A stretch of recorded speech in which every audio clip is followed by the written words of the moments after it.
Now we're going to add and subtract rational expressions. Rational expressions are simply fractions. It's just that now they have variables in them. So we need to think about methodically how we do this when we deal with just numbers so that we can apply the same process to adding and subtracting fractions with variables in them. So let's take a look. We have 2/9 plus 4/15 as an example of pure numbers that we want to add. Now when we're adding these, we need to get our denominators to be the same. Our 9 and 15, we need to somehow convert these fractions so that we have the same denominator. Well, we're going to take a slightly different approach than you might normally take with this, and we're going to figure out how do we factor each of these denominators. Well, we know that 9 is equal to 3 squared and 15 is equal to 3 times 5. So I'm going to rewrite this as such. We have 2 over 3 squared plus 4 over 3 times 5. And remember, our end goal is to get to the least common multiple. Now, what is the least common multiple of 3 squared and 3 times 5? The trick is to say, okay, well, if I multiply this number here by one more 3, I'll have a 3 squared. So I might even just rewrite that right away as get that up to 3 squared. The way that I did that was by multiplying this one here by 3. And on top, well, if I have a 3 squared times 5 down here, then I need to multiply the top by 5 in order to get to that 3 squared times 5. And if we do that, then 3 squared times 5 would be our least common denominator, also known as the least common multiple. Follow me for a second if you're a little bit lost. 3 squared 5 is the least common denominator, and in order to get that, I needed to multiply both parts of this fraction by 5. So what we're going to do here, because we don't want to actually change the value of the fraction, we're going to multiply top and bottom by 5. And then same thing with the second one, multiply top and bottom by 3. And in doing so, our denominator for both is going to be 3 times 3 times 5. 3 times 3 times 5. If you expand out the top, 2 times 5 is going to be your 10. 4 times 3 is going to be your 12. Now, instead of rewriting 3 squared times 5 as the number 45, let's just leave it factored for the moment, because that'll be very useful when we go on to our next step. And then finally, if we simplify that, 10 plus 12 is going to be 22 on top, with a 3 squared times 5 in our denominator. Reviewing what we just did, we had two fractions with different denominators. We factored each of them. Then we figured out what is the least common denominator, what is the shortest path to having a common denominator. We multiplied the fractions each by whatever they were missing from that least common denominator. This first one was missing a 5, the second one was missing a 3. And once we had a common denominator, we added our numerators, or if this was subtraction, we would subtract our numerators, and then we get this answer here. So let's go on to variables now. In this first example, we have 5a squared over 6b plus 9 over 14a squared b squared. So let's start by factoring our denominators. Here we have a 6b, and we know that 6b is 2 times 3 times b. I'm going to do a little highlighting here so that we see where these are coming from. And then our 14a squared b squared, well, 14 can be factored out as 2 times 7, and then a squared b squared. And our numerators remain unchanged. Again, I'll do a quick highlight so we see where this came from. Well, if we're looking at this, then we want to figure out what is the shortest path to getting these denominators in common. So I'll pull the highlighting for a moment and look at what factors we need. Well, we have a 2 in both already, so that's in common. No need to worry about anything there.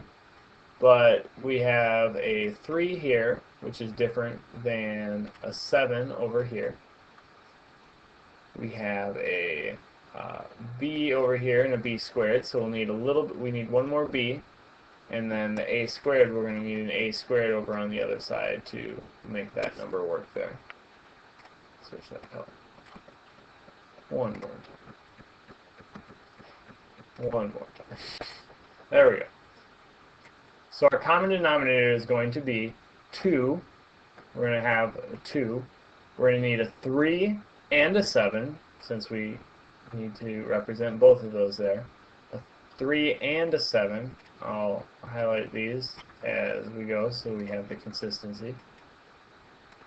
Then we're going to need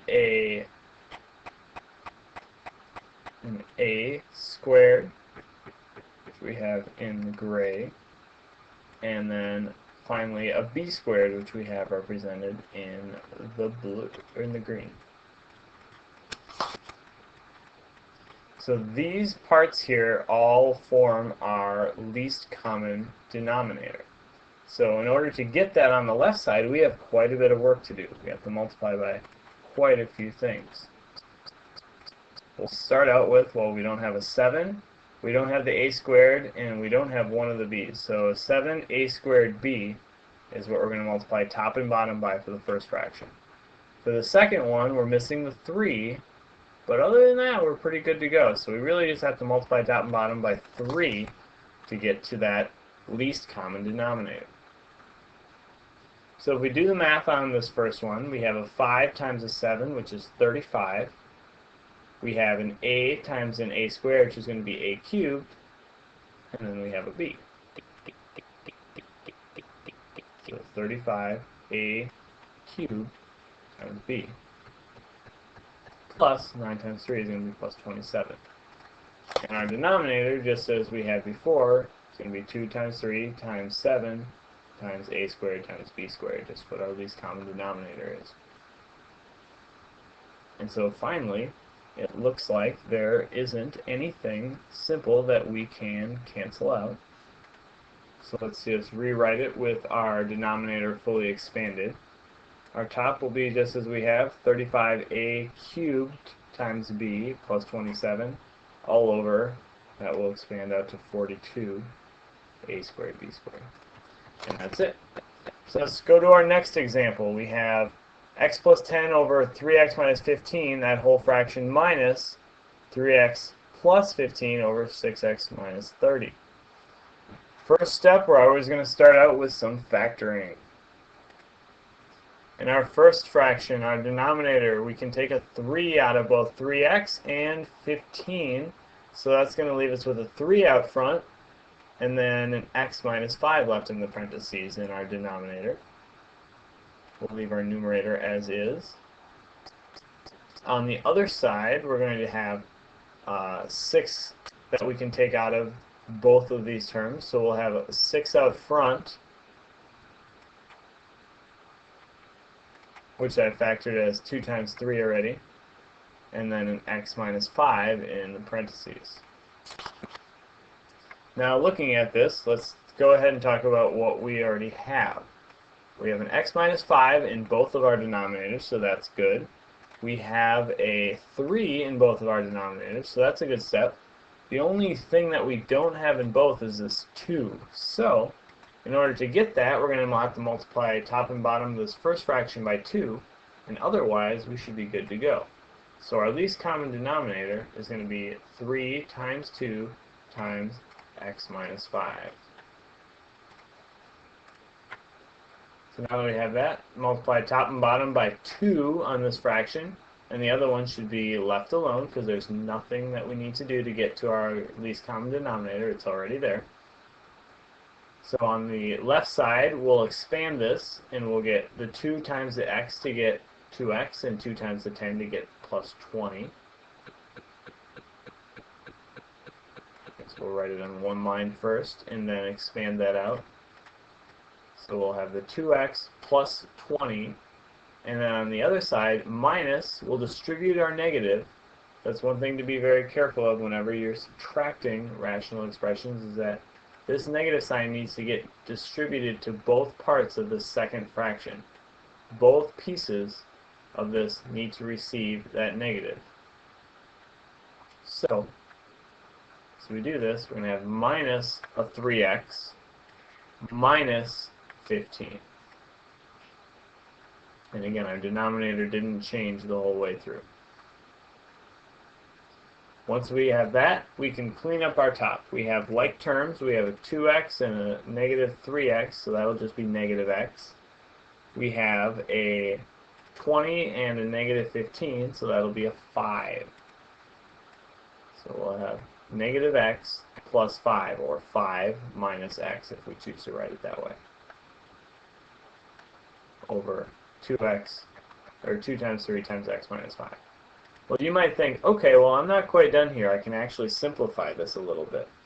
And that is true. The x minus 5 and the 5 minus x are capable of canceling out if you make a very small change. You have to remember to multiply top and bottom by negative 1 in order to do that. So let's go ahead and multiply the top by negative 1. And in the process of doing that, let's change how we write this here. So by multiplying by negative 1, now we can say that this is negative 5 plus x, which we can cancel. So be careful about doing that. Whenever you're switching the order, you always have to put that negative 1 out front. So when you cancel, that'll leave the negative 1. Your 2 times 3 will be down there, and you'll end up with negative 1/6 as your final answer. So walking through what we did there, one more time, we started out by factoring our denominators. Once we factored our denominators, we said, what do we need to do to get to our least common denominator? We saw that we already had 2 of the 3 factors in common. One of them that we didn't, we needed to make sure that we got. So we needed to get that 2 in there.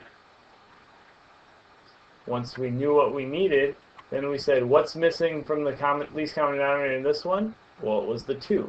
Multiply top and bottom by 2. What's missing from the second one? Everything was present. We had the entire least common denominator already, so we needed to do nothing to modify the second equation. That's usually not going to be the case, so this is a kind of a special situation.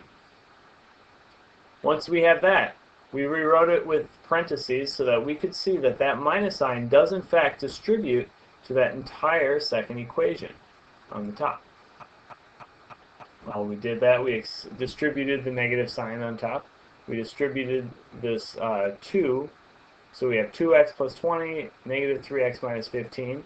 We collected our like terms, and after we did that, we saw that we had an opportunity to cancel something before the final step.